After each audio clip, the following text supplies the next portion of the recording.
Assalamualaikum warahmatullahi wabarakatuh. Selamat siang. Bagaimana kabarnya? Sehat?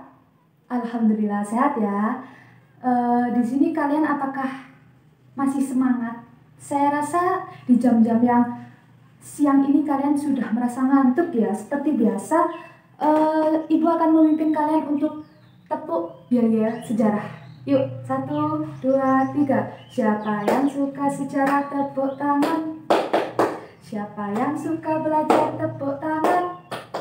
Siapa yang suka sejarah? Siapa yang suka belajar? Siapa yang suka arti tepuk tangan?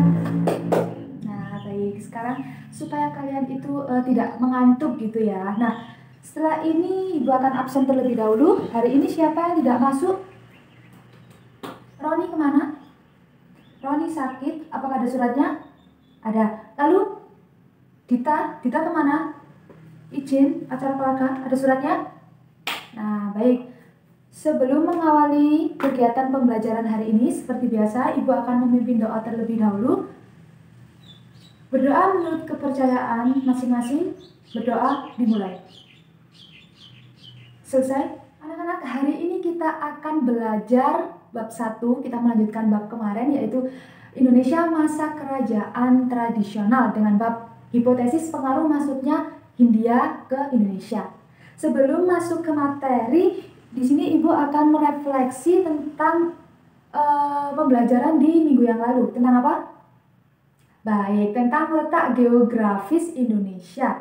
Nah, di sini kan ada 8 nih, ada 8. Ibu mohon untuk 8 orang, siapapun itu, bagi yang ingat Ibu akan mengasih nilai bonus kepada kalian. Ayo, yang pertama, rebutan aja. Yang pertama, benar, merupakan daerah khatulistiwa, yaitu derajat bintang selatan dan 95 derajat bujur timur sampai 141 bujur timur. Baik, derajat lagi. Ya, apa? Merupakan daerah hembusan angin musim Indonesia juga saja. Lalu, ya, hawa tropis karena curah hujannya saat ini. Ada 4 lagi. Benar, adanya musim hujan dan juga musim kemarau. Benar ya? Lalu, pertanyaan? Siapa? Oh ya, pertanyaan apa bukan? Ya, dipengaruhi oleh iklim. Jadi, ya, pertanyaan mereka itu membaca sawah itu menunggu adanya hujan. Terus para nelayan-nelayan itu mereka itu harus berlayar karena dipengaruhi oleh. Saya rasa kalian masih ingat ya, meskipun ada beberapa dari kalian yang sudah lupa ingat seperti itu, tapi nggak apa-apa. Di sini kita diskusi. Untuk 8 orang nanti saya kasih nilai tambahan seperti itu ya. Nah, setelah itu kita akan lanjut kepada materi selanjutnya. Ibu akan memberi sedikit pengertian mengenai Indonesia pada masa Hindu Buddha. Nah, pada zaman sejarah Indonesia itu dipengaruhi oleh adanya budaya dari India. Kok bisa? Soalnya waktu itu India datang ke Indonesia untuk berdagang. Nah, di sini Indonesia mendapat pengaruh dari India. Nah, pengaruh-pengaruh tersebut mendapatkan peninggalan-peninggalan yang bercorak kehinduan. Kalian tahu nggak sih apa aja peninggalan bercorak kehinduan itu apa saja? Iya, candi, arca, prasasti, seperti itu ya. Jadi di sini bercorak kehinduan. Peninggalan tersebut ditemukan juga bukti, yaitu di mana? Ada yang tahu? Kalian sudah membaca? Nah, di Kutai. Pada Kutai itu terletak di Kalimantan Timur, dan juga Tarumanegara, dia terletak di Jawa Barat. Peninggalan tersebut ditemukan pada Masehi berapa? Ada yang tahu? 4 sampai dengan 5 Masehi. Sebelum itu di sini ada yang ditanyakan? Sudah paham ya? Ya. Dia melahirkan hipotesis. Di sini ada 4 hipotesis, yaitu hipotesis Waisa, hipotesis Kesatria, hipotesis Brahmana, dan juga hipotesis arus balik. Adanya 4 hipotesis tersebut, di sini Ibu akan meminta kalian untuk membagi kelompok menjadi 4. Silakan kalian bagi sendiri menjadi 4 kelompok. Setelah kalian membagi menjadi 4 kelompok, silakan ketua kelompok maju ke depan untuk kalian mengambil nomor permasalahan. Akan memberikan kalian waktu selama 30 menit untuk membahas tentang materi tersebut. Apakah kurang waktunya? Tidak ya. Nah, waktu 30 menit dimulai dari sekarang. Sambil mengerjakan, di sini Ibu akan menjelaskan tentang tujuan kalian belajar hipotesis ini tuh apa sih? Ya, yang pertama itu agar kalian dapat mengetahui tentang Indonesia pada masa Hindu Buddha. Yang kedua, kalian dapat membedakan hipotesis-hipotesis dari India tersebut serta mengetahui tentang bukti dan juga kelemahannya. Seperti itu. Waktunya sudah cukup, silakan untuk ketua kelompok maju ke depan untuk mengumpulkan tugasnya. Setelah itu dilanjutkan seperti biasa, ya presentasi dari kelompok satu dulu ya.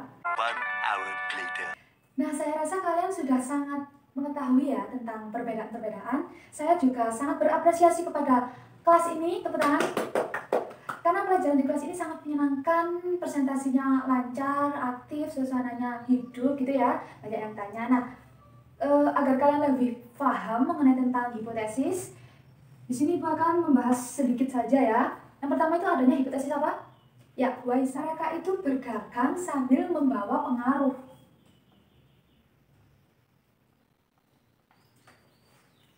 Yang kedua, pedagang itu kemudian menetap dan pintarnya mereka itu berhubungan dengan penguasa di Nusantara. Mereka sudah menetap, mereka menikah dengan wanita Nusantara, dan pada hipotesis Waisa terdapat bukti, yaitu apa buktinya? Adanya kampung keling dan juga keramik Cina. Sampai sini paham? Adakah yang ditanyakan? Belum ya? Lanjut, kita kepada hipotesis yang kedua, yaitu kesatria. Baik, kesatria. Hipotesis tersebut mengakibatkan terjadinya kolonisasi oleh orang India yang disertai dengan penaklukan. Jadi, orang India melakukan kolonisasi yang disertai dengan adanya penaklukan. Hipotesis ini terdapat kelemahan, yaitu apa? Ya, tidak adanya bukti bahwa orang India tersebut sudah menaklukkan daerah-daerah tertentu itu. Hipotesis yang ketiga, yaitu tentang Brahmana. Brahmana itu datang ke Indonesia bukan seolah-olah mereka habis ingin ke Indonesia, aku mau datang, bukan. Mereka bukan seperti itu. Jadi Brahmana itu datang ke Indonesia atas undangan dari para penguasa di Nusantara. Brahmana datang atas undangan. Nah, mereka datang ke Indonesia karena mereka diundang. Setelah itu tujuan dari pengundangan itu apa sih? Tujuan dari pengundangan, ada yang tahu? Karena mereka ingin melakukan upacara. Upacara apa namanya? Ratyastoma, yaitu upacara menghindukan seseorang. Ada kelemahan nggak sih dari Brahmana ini? Ya, mereka mempunyai kelemahan, yaitu dilarang melaut, dan juga apalagi tidak mengikuti peraturan. Tetapi dari Brahmana tersebut mereka juga mempunyai bukti-bukti yang sangat kuat, yaitu adanya peninggalan keagamaan. Hipotesis yang terakhir yaitu arus balik. Nah, di arus balik tersebut terdapat golongan cendekiawan yang sangat mempengaruhi terhadap bangsa Indonesia, dikarenakan mereka terdorong untuk meningkatkan potensi yang ada di Indonesia. Mereka, orang-orang Indonesia itu datang ke India untuk belajar, akan tetapi mereka itu tidak menetap, mereka itu kembali ke Indonesia. Dari hipotesis ini terdapat bukti yang sangat jelas, yaitu adanya bukti prasasti Nalanda. Setelah itu, prasasti Nalanda itu termasuk dari Dewa Paladewa atau raja yang membuatnya. Nah, sampai sini apakah ada yang ditanyakan? Iya, kamu? Mengenai tentang Waisa, ada apa? Oh, Kampung Keling. Ya, Ibu jawab. Kampung Keling tersebut merupakan pedagang yang menetap di wilayah tersebut. Nah, wilayah tersebut itu dinamakan Kampung Keling, seperti itu. Paham? Ya, siapa lagi? Mengenai tentang Brahmana, peninggalan keagamaan. Nah, peninggalan keagamaan pada waktu Hindu Buddha itu adanya candi, adanya kitab, maupun juga prasasti. Sambil kalian mencatat, saya minta satu orang untuk dapat menyimpulkan apa yang sudah kalian dapatkan dari pembelajaran kali ini. Baik, seperti itu. Bagus, tepuk tangan.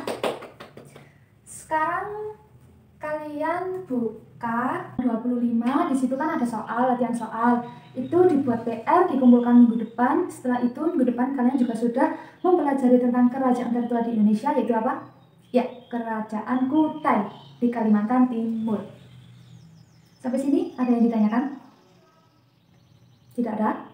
Untuk mengakhiri pembelajaran hari ini, ditutup dengan doa. Berdoa menurut kepercayaan masing-masing. Berdoa mulai. Selesai? Baik, anak-anak. Sebelumnya Ibu mohon maaf apabila ada salah kata maupun perilaku, baik yang tidak disengaja maupun yang disengaja. Ibu mohon maaf ya. Iya. Tetap semangat, jaga kesehatan. Jangan lupa minggu depan tugasnya harus dikumpulkan. Wassalamualaikum warahmatullahi wabarakatuh.